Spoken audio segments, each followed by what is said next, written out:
আপনার নাম কিতা? আমিরউদ্দিন। কিতা হয়েছে সমস্যা? আব্দুল বাসিতে আমার একটা সিটিং কেস বইয়া তাইন আমার কাছ থেকে 1 লক্ষ টাকা তাইন আদায় করছেন। আদার করিয়া কইছেন আমারে তাইন আমারে কেস থেকে মুক্তি দিবা কইয়া তাইন আমারে 1 লাখ টাকা তাইন নিছেন। নিয়া আবার তাইন আমারে পুলিশ দিয়ে হ্যারাসমেন্ট করাইছেন। ইটা আপনার কাছে 10-এর কাছে আমি এই বিচার চাইছি, এলাকাবাসীর কাছে বিচার চাইছি। তাইন এই নমুনার বিজনেস করেন, এই নমুনার দুর্নীতি করেন। তাইন একজন দি লাগাইন আরেকজন দি খোয়াইন, সরকারি টাকাও মারেন। এই নমুনা পঞ্চায়েত নির্বাচনের আগেই চরম বিপাকে পড়লেন সিদ্দিক ঘনিষ্ঠ জিপি সভাপতি আব্দুল বাছিত। দুর্নীতি ও আর্থিক কেলেঙ্কারির অভিযোগে বান্দরকোনা জিপি থেকে একটি দুটি নয় 30টি এজাহার দায়ের পাথারকান্দি থানায়। কাঠগড়ায় বান্দরকোনা জিপির প্রাক্তন সভাপতির আব্দুল বাছিত সহ জিপি সচিব বাস্তুকার ও জিআরএস সিদ্দিক ঘনিষ্ঠ আব্দুল বাছিত উপনির্বাচনের সভাপতি হয়ে 2 বছরের কার্যকাল পেয়েছিলেন।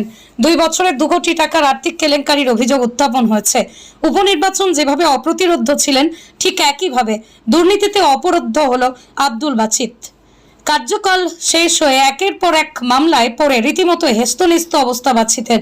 বান্দরকোনা জিপির প্রতারিতরা ঐক্যবদ্ধ হয়ে আইনি লড়াইয়ের জন্য দুর্নীতির নির্মূল কমিটি, জেলা শাসক, সিইও, বিডিওকে অভিযোগ জানিয়েছে। কাজ না হওয়াতে আইনি পথে হাঁটছে প্রতারিতদের গঠিত কমিটি। বিভাগীয় উদাসীনতায় বিস্মিত হয়েছে বান্দরকোনার অভিযোগকারী প্রতারিতরা। রেহাই পায়নি মসজিদ, মাদ্রাসাও। একাধিক মসজিদের নামেও টাকা লুটের অভিযোগ। কাজ না করে বহু প্রকল্পের টাকা আত্মসাৎ করা হয়েছে। জিপির বাস্তবায়ন শাহজাহান আহমেদ বান্দরকোনায় গরিবদের টাকা লুটে অবৈধ পন্থায় সম্পদের পাহাড় গড়েছেন বলে অভিযোগ। বাস্তুকার দীর্ঘ প্রায় 20 বছর ধরে রাজনৈতিক প্রভাব কাটিয়ে লুণ্ঠন চালানোর অভিযোগ তুলে তার বদলি সহ আয় বহির্ভূত সম্পদের সিবিআই তদন্তের দাবি উঠেছে বান্দরকোনা জিপিবাসী। কমিটির কর্মকর্তাদের ধমিয়ে রাখতে মিথ্যা মামলায় ফাঁসানোর হুমকি ধমকির ও চাঞ্চল্যকর অভিযোগ উঠেছে। 3 সন্তান নীতির কোপে পড়ে বিগত কার্যকালের সভাপতি মতিউর রহমান বান্দরকোনা জিপির সভাপতির পদ হারানোর পর 2 থেকে 2.5 বছর কার্যকালের জন্য অনুষ্ঠিত উপনির্বাচনের প্রাক্তন মন্ত্রী তথা দক্ষিণ করিমগঞ্জের বিধায়ক সিদ্দিক আহমেদ ঘনিষ্ঠ হিসেবে পরিচিত আব্দুল বাছিত রীতিমতো দাপট দেখে বান্দরকোনা জিপির সভাপতি নির্বাচিত হয়েছেন। তখনও সিদ্দিক আহমেদ কংগ্রেস থেকে বহিষ্কৃত ছিলেন, তাই কোনো দলে ঝাড়াই নির্দল প্রার্থী বাছিতের জনগণই নামকরণ ছিলেন সিদ্দিক প্রার্থী।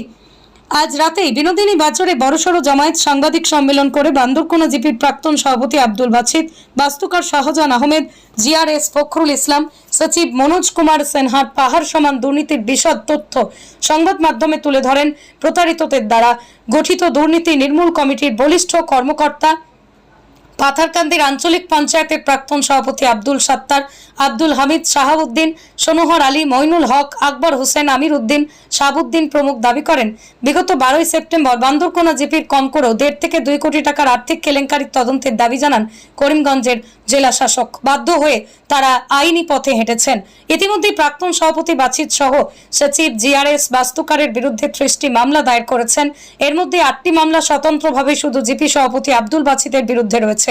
এর মধ্যে পাথারকান্দি পুলিশ মাত্র 8টি মামলার তদন্ত প্রক্রিয়া শুরু করলেও আরও 22টি মামলার তদন্ত প্রক্রিয়া শুরু করতে পুলিশ সুপার ও পাথারকান্দি ওসির হস্তক্ষেপ কামনা করেছেন। দুর্নীতির বিরুদ্ধে লড়াই চালিয়ে যাওয়া প্রতারিত জনতার গঠিত বিশেষ কমিটিকে মিথ্যা মামলায় ফাঁসিয়ে দেওয়া সহ নানানভাবে ভয়ভীতি দেখানোর অভিযোগ উঠছে অভিযুক্তদের বিরুদ্ধে। টোটাল কাজ না করিয়া এই প্রাক্তন সভাপতি এবং জিআরএস বা জিআরএস এই ইঞ্জিনিয়ার আর সেক্রেটারি টোটাল আত্মসাৎ উদাও করে দিয়েছেন। এই বিনোদিনী বাজারের একটা মাদ্রাসা, ও মাত্র জানলাম যে এই মাদ্রাসাটা পুরো সাইনবোর্ডও লাগছে না, আমরা এই লিস্টও আছে, মানে টাকা উদাও 20-21-22 কোনো তার কাজ নাই, কোনো টাকা লেনদেন হয়েছে না। বিনোদিনী হাফিজিয়া মাদ্রাসা 98,000 টাকা টোটাল সামাজিক একটা স্কিম, 98,100 টাকা। হ্যাঁ, স্কিম হইল স্যানিটেশন। ও আজকে জানলাম এটা যে টোটাল, আমরা তো এটা মনে হয় কাজ হয়েছে, আজকে এইখানে সেক্রেটারি বা জিওর কাছ থেকে জানলাম যে এটা টোটাল কাজ হয়েছে না। আরও এই বর্তমানে এখনও আমরা কিছু লিস্ট আরও বাকি রয়েছে, যে 22-23 কিছু লিস্ট তখন পর্যন্ত দেখা যায় আমরা পুরা লিস্ট পাইছি না, কিছু পাইছি। দেখা গেছে এইভাবে 3-4টা খাত আত্মসাৎ করছে। যেমন এই আহমদপুরের একটা কালপাট বর্তমানে আনিয়ে মাল ফেলাইছে, আর স্যার এখন পয়সা আগে যখন লিস্ট এখন এটা কেস হয় আনিয়ে মাল ফেলাই দিছে। এইরকম কিছু কিছু জায়গা মানুষের আড়ালে সাইনবোর্ড মারিয়া, সাইনবোর্ড বয়াইয়া রাত্রের অন্ধকারে কলে করে লুকাইয়া সাইনবোর্ড বাইয়া আরিয়া আর নোট ফটো করিয়া লিখা যাইতে রাখি এরকম অবস্থা প্রায় জায়গাত মানুষে বাধা দিতে যে তোমরা কাজও করছো না কিচ্ছু করছো না আর খান থেকে সাইনবোর্ড ইটা বাইয়া আরিয়া তোমরা এইসব করো আমরা তো জানিও না এইসব ওরকম বর্তমানে চলছে জিপির আল্লত আর কি যার কারণে আমরা এই আমার প্রেসিডেন্ট সাহেব কইছেন টোটাল 30টা কেস হয়েছে এই 30টা কেসের লাগে আমরা 8টা কেস তার পার্সোনাল এটা মানে মানুষের ক্যাশ টাকা আত্মসাৎ করছে আর বাকি কেসগুলো হইলো টোটাল স্কিম আত্মসাৎ বান্দরকুনা জিপিরে উদাও করিয়া খাই দিছে। আজকে আমরা এইখানে মিডিয়া স্টেটমেন্ট দিয়ার আমাদের বান্দরকুনা জিপির প্রাক্তন সভাপতি আব্দুল বাসিত মহাশয় উপনির্বাচনে তিনি বিজয়ী হয়েছিলেন। তিনি বিজয়ী হওয়ার পরে প্রায় 2.5 বছর হয়েছে।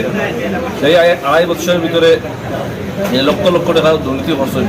এই দুর্নীতির অভিযোগের পরিপ্রেক্ষিতে সাধারণ সভা হয়েছে। সাধারণ সভায় দুর্নীতির আম জনসাধারণের একটা কমিটি বানাইয়া দিয়েছেন, দুর্নীতির দমন কমিটি। সেই কমিটির নাম হইল। এই কমিটির মাধ্যমে আমরা বিভিন্ন অভিযোগ আমরা কমিটির মধ্যে আইসে আবার আগে আমরা এটা একটা সিদ্ধান্ত লইছি যে দক্ষিণ হলজোর বিধায়ক সিদ্দিক আহমদ হোসেন আমরা যেহেতু তার সাপোর্টেড প্রেসিডেন্ট তার কাছে নালিশ দিব, নালিশ দেওয়ার কিন্তু নালিশ করছই না, কিন্তু দুর্নীতিবাদ বা করাপ্টেড প্রেসিডেন্টের লগে নাই আমরা আইনি ব্যবস্থা লইতাম। সেই ক্ষেত্রে আমরা আইনি ব্যবস্থা লইছি। করিমগঞ্জের ডেপুটি কমিশনার মহাশয়, করিমগঞ্জের সিও চিফ এক্সিকিউটিভ, করিমগঞ্জ জেলা পরিষদ, ব্লক ডেভেলপমেন্ট অফিসার ফাতার হামদির নিকট আমরা রিটার্ন অভিযোগ করছি। রিটার্ন অভিযোগ করার পরে কোনো অ্যাকশন না হয়, এরপরে আমরা ফাতার হামদির থানায় গিয়া এই যে অভিযোগকারী যারা আছেন অনেক মানুষের ক্যাশ উৎকুশ নিছে স্কিম দিত হইয়া, অনেকের PMI গড় দিত হইয়া উৎকুশ লইছে, অনেকের এই ক্যাশ টাকা এই ইসলামী সম্মিলন রাখা হয়েছিল গত 2020 ইংরাজির। এই ইসলামী সম্মিলনের 1,27,000 টাকা। আরও বিভিন্ন থানার দলালির ক্ষেত্রেও আরও বিভিন্ন বড় বড় অভিযোগ, বড় অ্যামাউন্ট আত্মসাৎ করছে। এই অভিযোগগুলা তোমার নগদ ক্যাশ টাকার 8টা মামলা দায়ের হয়েছে মাতাহামদি থানায়। এই 8টা মামলা ইনকোয়ারি হয়েছে। ইনকোয়ারি হওয়ার পরে একটা মামলার মোকদ্দমার ইসলামী সম্মিলনের যে 1,27,000 টাকা রিকভারি করছে, আর বাকি আরও কিছু PMIর উৎকৃষ্ট টাকা বা অন্যান্য কিছু টাকা স্যানিটেশনের বা অন্যান্য এই আহমদুর একটা মিজাল আহমদের 43,000 টাকা উৎকৃষ্ট লইল স্কিম হইয়া 25,000 টাকা রিকভারি করছে। এপি বিলাল ভাই 15,000 টাকা রিকভারি করছে। এই ময়নালা শাহাবুদ্দিন হইয়া একজন গরিব মানুষ, 4,000 টাকা রিকভারি করছে। অনেক টাকা রিকভারি করে। কিন্তু আমরা এই যে ব্লক ডেভেলপমেন্ট অফিসার বা সিও মহোদয় ডিসির কাছে যে কমপ্লেন দিয়েছিলাম, সেই কমপ্লেনের পরিপ্রেক্ষিতে কোনো অ্যাকশন হয়েছে না এখন। আজকে সবাই আমরা জেলা প্রশাসনের অনুরোধ করি, আর এই যে স্কিমগুলো দুর্নীতি করছে, এই অনেক স্কিম আছে 1 টাকার কাম করাইছে না, সমস্ত টাকা উদ্যোগ করে রয়েছে।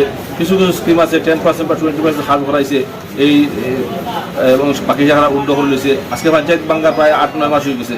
সমস্ত টাকা উদ্যোগ করিয়া তোমার তার ঘর বাড়ি বানাইছে, গরু বাড়িতে শুনছি শোনা কথা 25-26টা গরু কিনছে।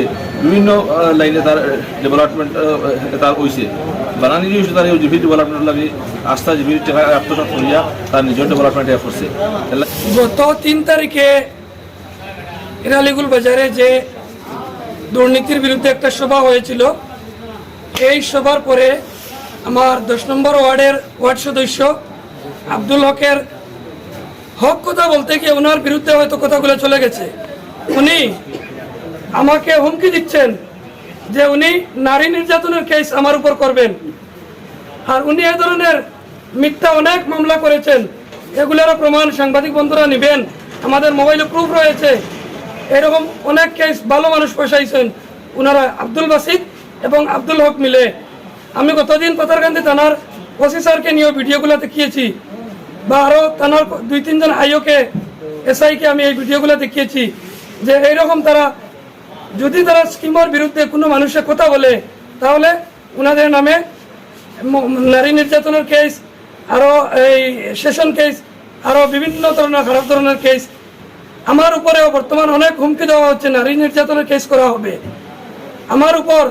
যদি কোনো ধরনের অ্যাটাক বা কোনো হামলা হয়ে থাকে, কোনো কেস হয়ে থাকে, তে আব্দুল বাসিত আর আব্দুল হক ছাড়া দ্বিতীয় কোনো ব্যক্তি থাকবে না। ওনারা আমাকে হুমকি দিচ্ছেন। আর ওনারা এরকম কেস করান, আমাদের কাছে প্রমাণ আছে, আপনারা ভিডিও প্রমাণ নিয়ে নেবেন। তাই বলে আমার বক্তব্য এখানে শেষ করলাম।